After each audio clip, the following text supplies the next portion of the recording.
రెండో వార్డులో పాలడుగు వెంకటయ్య దళిత కుటుంబం వారి ఇంటితో కలిసి మేము భోంచేస్తున్నాము.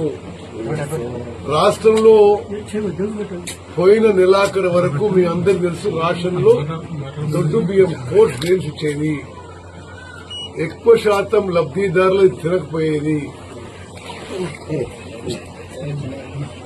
మన ప్రభుత్వం, మన కాంగ్రెస్ ప్రభుత్వం వచ్చిన తర్వాత దీన్ని ఆలోచన చేసి ముఖ్యమంత్రి రేవంత్ రెడ్డి గారు, ఉప ముఖ్యమంత్రి బట్టి విక్రమార్క గారు మంత్రివర్గం ఆలోచన చేసి రాష్ట్ర వ్యాప్తంగా ఇప్పటి వరకు ఉన్న రేషన్ లబ్దిదారులు 2,81,00,000 మంది.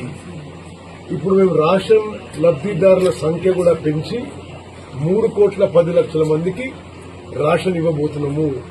ఆ రేషన్ కింద ఇప్పుడు భారతదేశంలో ఏ రాష్ట్రంలో ఎక్కడ ఎప్పుడు జరగని విధంగా మన ప్రభుత్వం, మన కాంగ్రెస్ ప్రభుత్వం ప్రతి లబ్దిదారుకి 6 కిలోల మంచి క్వాలిటీ తినడానికి మంచి రుచికరంగా ఉన్న సన్న బియ్యం ఇస్తున్నాము. ఆ సన్న బియ్యం మరి వెంకట ఇంట్లో మరి ఎట్లుంది, ఆ కుటుంబ సభ్యులు తింటున్నా లేదా, హ్యాపీగా ఉందా లేదా కనుక్కోవడానికి నేను వాళ్ళతో కలిసి భోంచేస్తున్నా.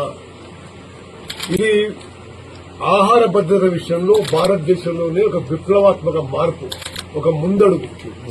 దళితులు, గిరిజనులు, బీసీలు, మైనారిటీలు, వ్యవసాయ కూలీలు, అగ్రకులాల్లో నిరుపేదలందరికీ కడుపు నిండా అన్నం పెట్టే పథకం ఇది. రాష్ట్ర జనాభాలో 84% కి మనం ఈ విధంగా ఉచితంగా సన్నబియ్యం, మంచి క్వాలిటీ సన్నబియ్యం ఇస్తున్నాము. మరి ఈ విధంగా రాష్ట్ర వ్యాప్తంగా ఈ సన్నబియ్యం సంబరాల కార్యక్రమంలో మరి ముఖ్యమంత్రి గారితో సహా మంత్రులము, ఎమ్మెల్యేలు, ఎంపీలు, ఎమ్మెల్సీలు అందరూ కూడా ఈ రేషన్ సన్నబియ్యం పంపిణీ కార్యక్రమం, అదేవిధంగా ఈ రేషన్ లబ్దిదారి ఇంట్లో భోజనం చేసే కార్యక్రమం పెట్టుకోవడం జరిగింది. దాని భాగంగా మేము సూర్యాపేట పట్టణానికి వచ్చినాము. నేను చాలా సంతోషిస్తున్నా.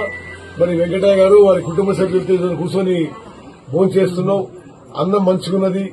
మరి ఒక మనిషికి సరిపోయే, నెలకి సరిపోయే 6 కిలోల బియ్యం ఇస్తున్నాం. దీని కింద గతంలో ప్రభుత్వము 40 రూపాయలు కిలోకి దొడ్డు బియ్యం కొని అది ఉచితంగా ఇచ్చినా ఎక్కువ ప్రయోజనం చెందలేదు. ఎందుకంటే 40 రూపాయలు కిలో కొని సంవత్సరానికి 10,665 కోట్లు ఖర్చు పెట్టినా ఆ బియ్యం జనం తినలేదు. కాబట్టి 70 నుంచి 80% రీసైక్లింగ్ పోయేది.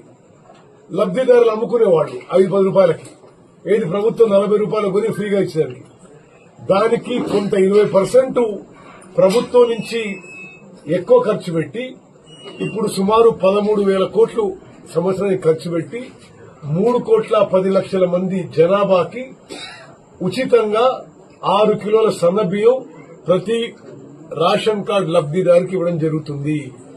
అదేవిధంగా గత 10 ఏళ్లుగా గతంలో ఉన్న పాలకులు నిర్లక్ష్యం వహించిన విషయంలో కుటుంబంలో అదనపు సభ్యులను చేర్చడం, పాత కార్డులలో కొత్త కార్డులు ఇచ్చే ప్రక్రియ కూడా నిరంతరం కొనసాగుతుంది. ఆ ప్రక్రియ కూడా ముందుకు పోతుందని చెప్పి నేను మనం చేస్తున్నా. మరి నేను ఈ 3-4 రోజులు చూస్తుంటే రాష్ట్ర వ్యాప్తంగా ప్రజల్లో అద్భుత స్పందన ఉంది. మరి మా ప్రభుత్వానికి, కాంగ్రెస్ పార్టీకి మంచి పేరు తెచ్చే పథకం ఇదిగా మేము భావిస్తున్నాం. మీడియా మిత్రులు కూడా ఇది చేస్తున్న మంచి కార్యక్రమం మీరు అభినందించాలి. మరి మీరు కూడా జనంలో తీసుకోవాలని చెప్పి మీ అందరికీ సవినయంగా విజ్ఞప్తి చేస్తున్నాం.